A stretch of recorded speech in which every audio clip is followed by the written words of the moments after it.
आज बिहार विधानसभा के दूसरे चरण के साथ साथ 10 राज्यों की 54 विधानसभा सीटों पर उपचुनाव के लिए भी मतदान हो रहा है। इन चुनावों में सबसे खास मध्य प्रदेश है, क्योंकि यहां 28 सीटों पर हो रही वोटिंग के नतीजे तय करेंगे कि शिव का राज बरकरार रहेगा या नहीं। लेकिन एमपी के अलावा गुजरात और उत्तर प्रदेश में भी बीजेपी की साख दांव पर लगी है। इसके अलावा कई राज्यों में मुकाबला जबरदस्त है।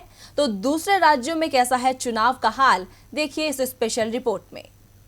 जब चुनाव आयोग ने बिहार विधानसभा के साथ 10 राज्यों में उपचुनाव कराने का ऐलान किया था, तब से सवाल उठ रहे थे कि आखिर कैसे महामारी के दौर में चुनाव संभव है।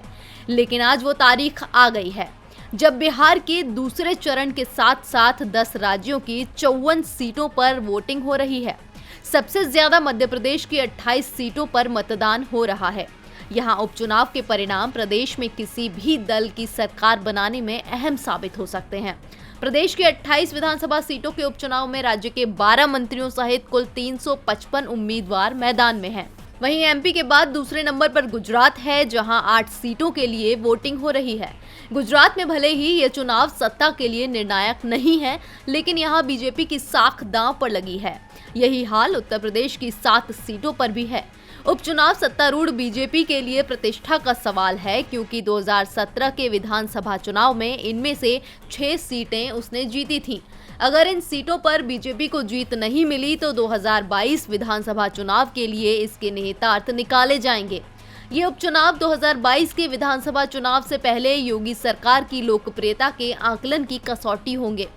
बीजेपी प्रदेश अध्यक्ष स्वतंत्र देव सिंह ने दावा किया है कि सभी 7 सीटों पर कमल का फूल खिलेगा। दूसरी ओर सपा अध्यक्ष और पूर्व मुख्यमंत्री अखिलेश यादव ने कहा कि सपा का लक्ष्य 2022 का विधानसभा चुनाव है और जीत की शुरुआत उपचुनाव से ही होगी। अब यूपी में तो दिग्गज जीत की ताल ठोक रहे हैं, लेकिन झारखंड, कर्नाटक, नागालैंड, ओडिशा और तेलंगाना में 2-2 सीटों पर और छत्तीसगढ़, हरियाणा में 1-1 सीट पर हो रहे मतदान में भी मुकाबला कड़ा है। इन चुनावों में जनता बढ़ चढ़कर आगे आ रही है। जानकारी के मुताबिक नागालैंड के कोहेमा में मतदान करने के लिए लोग अपनी बारी आने का इंतजार करते दिख रहे हैं। नागालैंड में सुबह 11 बजे तक 40% मतदान हुआ है। वहीं तेलंगाना की दुब्बाक विधानसभा सीट के उपचुनाव के लिए मतदान जारी है, जहां लोग सुबह सुबह मतदान केंद्रों के बाहर पंक्तियों में खड़े नजर आए।